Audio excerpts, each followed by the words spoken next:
ರಾಜ್ಯದಲ್ಲಿ ಈ form number 57 ಅಡಿ ಸುಮಾರು 14,18,000 ರೈತರು ಸರ್ಕಾರಿ ಜಾಗಗಳಲ್ಲಿ ಸಾಗುವಳಿ ಮಾಡ್ತಾ ಇರತಕ್ಕಂಥವರು ಮಂಜೂರಾತಿಗೆ ಆ ಜಾಗಗಳನ್ನು ಸಕ್ರಮೀಕರಣಕ್ಕೆ ಅರ್ಜಿ ಸಲ್ಲಿಸಿದ್ದಾರೆ.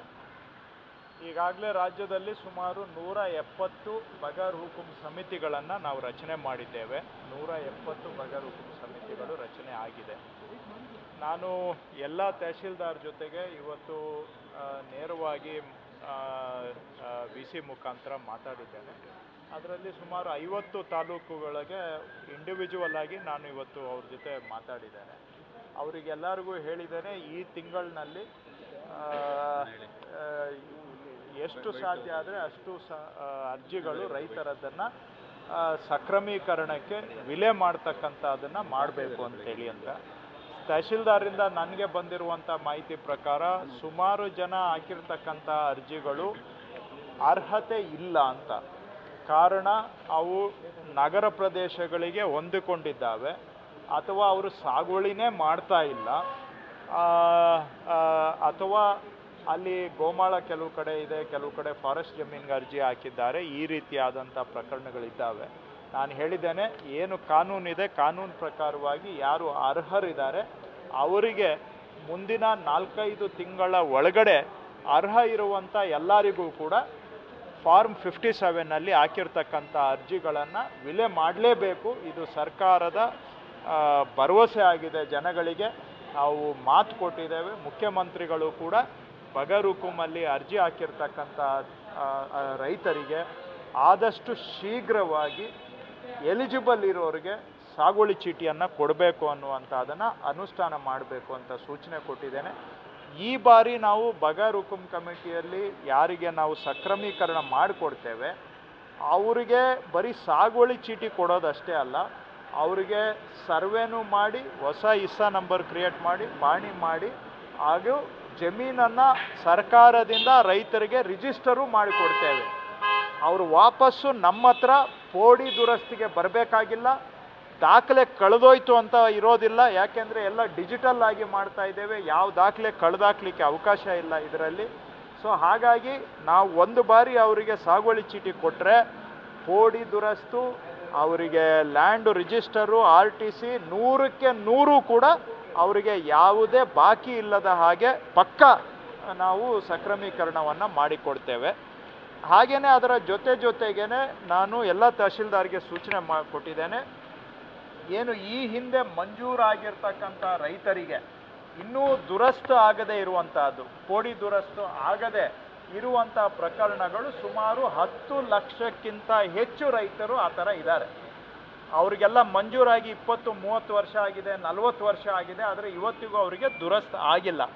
ಸೊ ಇವರೆಲ್ಲರಿಗೂ ಕೂಡ ನಾವು ಸಾಮೂಹಿಕವಾಗಿ ಸರ್ಕಾರದ ಕಡೆಯಿಂದನೇ 1 to 5 ಪ್ರಕ್ರಿಯೆಯನ್ನು ಚಾಲನೆ ಮಾಡಿದ್ದೇವೆ. ಇಲ್ಲಿವರೆಗೂ ಅವ್ರು ಅರ್ಜಿ ಕೊಟ್ಟರೆ ನಾವು ಮಾಡಿಕೊಡ್ತಾ ಇದ್ವಿ. ಈಗ ಅವ್ರಿಗೆ ಅರ್ಜಿ ಕೊಡೋದಕ್ಕೆ ಕಾಯೋದರ ಬದಲಿಗೆ, ಅನುಕೂಲಸ್ಥರಿಗೆ ಮಾತ್ರ ಆಗೋದರ ಬದಲಿಗೆ ಎಲ್ಲರಿಗೂ ಕೂಡ ನಾವು ದುರಸ್ತಿ ಪ್ರಕ್ರಿಯೆಗೆ ಚಾಲನೆಯನ್ನು ಕೊಟ್ಟಿದ್ದೇವೆ. ಈಗಾಗಲೇ ನಾವು ಒಂದೂವರೆ ತಿಂಗಳಿಂದ ಈ ಎಲ್ಲ ರೈತರಿಗೆ 1 to 5 ಮಾಡುವಂಥ ಪ್ರಕ್ರಿಯೆಗೆ ನಾವು ಚಾಲನೆ ಕೊಟ್ಟು ಸುಮಾರು 70,945 ಸರ್ವೆ ನಂಬರ್ಗಳಿಗೆ ಸಂಬಂಧಪಟ್ಟ ಹಾಗೆ 1 to 5 ಪ್ರಕ್ರಿಯೆಯನ್ನು ನಾವು ಆರಂಭ ಮಾಡಿದ್ದೇವೆ. ಇನ್ನು ಬಹುಶಃ 1-2 ತಿಂಗಳ ಅವಧಿ ಒಳಗಡೆ ಅಟ್ಲೀಸ್ಟ್ 1 to 5 ಪ್ರಕ್ರಿಯೆಯನ್ನು ಎಲ್ಲರಿಗೂ ಕೂಡ ಚಾಲನೆ ಮಾಡ್ತೇವೆ. ಮಾಡಿ ಅದು ನಮ್ಮ ಸರ್ವೆ ಡಿಪಾರ್ಟ್ಮೆಂಟ್ ಮೇಲೆ ಲೋಡ್ ಜಾಸ್ತಿ ಇದೆ. ಸರ್ವೆ ಡಿಪಾರ್ಟ್ಮೆಂಟ್ನಲ್ಲಿ ಸಿಬ್ಬಂದಿ ಲಭ್ಯತೆ ನೋಡಿಕೊಂಡು ಅವರಿಗೆ ಪೋಡಿ ಕೂಡ ನಾವು ಮಾಡಿಕೊಡ್ತೇವೆ. ಫಸ್ಟ್ ಫೇಸಲ್ಲಿ ಯಾರ್ದು ದಾಖಲೆಗಳು ಪಕ್ಕ ಇದ್ದಾವೆ ಅವರಿಗೆ ಮಾಡಿಕೊಡ್ತೇವೆ. ಸೊ ಇದು ಮಾಡಿಕೊಡೋದ್ರಿಂದ ಸುಮಾರು 40 ವರ್ಷದಿಂದ ದುರಸ್ತು ಆಗದೆ ಬಾಕಿ ಇರತಕ್ಕಂತಹ ರೈತರು ಯಾರಿಗೆ ಅವ್ರಿಗೆ ಹಿಂದೆ ಹೋದ ಸರ್ಕಾರಗಳಲ್ಲಿ ಮಂಜೂರಾತಿ ಮಾಡಿಕೊಟ್ಟಿದ್ದಾರೆ, ಆದರೆ ಅವ್ರಿಗೆ ದುರಸ್ತು ಆಗಿಲ್ಲ, ಅವರು ಒಂಥರ ತ್ರಿಶಂಕು ಸ್ಥಿತಿಯಲ್ಲಿ ಸಿಕ್ಕಾಕ್ಕೊಂಡಿದ್ದಾರೆ, ಅವ್ರಿಗೂ ಕೂಡ ಒಂದು ಶಾಶ್ವತ ಪರಿಹಾರ, ಶಾಶ್ವತ ನೆಮ್ಮದಿಯನ್ನು ಕೊಡೋದನ್ನು ಇವತ್ತು ರಾಜ್ಯಾದ್ಯಂತ ಎಲ್ಲೆಲ್ಲಿ ಮಂಜೂರಾಗಿದೆ ಅಂಥ ಎಲ್ಲ ಕಡೆನೂ ಕೂಡ ದುರಸ್ತು ಪ್ರಕ್ರಿಯೆಗೂ ಚಾಲನೆಯನ್ನು ಕೊಟ್ಟಿದ್ದೇವೆ. ಇದೂ ಕೂಡ 1 ವರ್ಷ 2 ವರ್ಷ ಸಮಯ ಹಿಡಿಯಬಹುದು. ಆದರೂ ಕೂಡ ಅದನ್ನು ಮಾಡಲೇಬೇಕು ಅನ್ನೋದು ಮುಖ್ಯಮಂತ್ರಿಗಳ ಸೂಚನೆ ಇದೆ. ಆ ದಿಕ್ಕಿನಲ್ಲಿ ಸರ್ಕಾರ ಕೆಲಸ ಮಾಡ್ತಾ ಇದೆ. ಜಾತಿ ಜನಗಣತಿ ವರದಿ ಈ ಸಚಿವ ಸಂಪುಟ ಸಭೆಯಲ್ಲಿ ಚರ್ಚೆ ಮಾಡಿ ತೀರ್ಮಾನ ಮಾಡ್ತೀವಿ ಅಂತ ಹೇಳಿದ್ದಾರೆ. ಈ ವಾರದ ಸಂಪುಟ ಸಭೆಯದ್ದು ಕಾರ್ಯಸೂಚಿ ಇನ್ನೂ ನನಗೆ ಬಂದಿಲ್ಲ. ಅದರಲ್ಲಿ ಯಾವ್ದ್ಯಾವ್ದು ಅಜೆಂಡಾ ಬರುತ್ತೆ ನಾನಿನ್ನೂ ನೋಡಬೇಕು. ಅಜೆಂಡಾ ಬಂದು ಏನು ಚರ್ಚೆ ಆಗುತ್ತೆ ಅದ್ರ ಮುಂದೆ ಸರ್ಕಾರದ ಅಭಿಪ್ರಾಯವನ್ನು ತಮ್ಮ ಜೊತೆಗೂ ನಾವು ಹಮ್ಮಿಕೊಳ್ತೇವೆ. ಅದು ಪರ ವಿರೋಧ ಎಲ್ಲ ಆಗಲಿ, ಯಾರದು ನೋಡಿ, ಸಾರ್ವಜನಿಕರಿಗೆ ಆಗಲಿ ರಾಜಕಾರಣಿಗಳಿಗೆ ಆಗಲಿ ವಾಕ್ ಸ್ವಾತಂತ್ರ್ಯ ಇದೆ, ಮಾತಾಡುವ ಹಕ್ಕಿದೆ.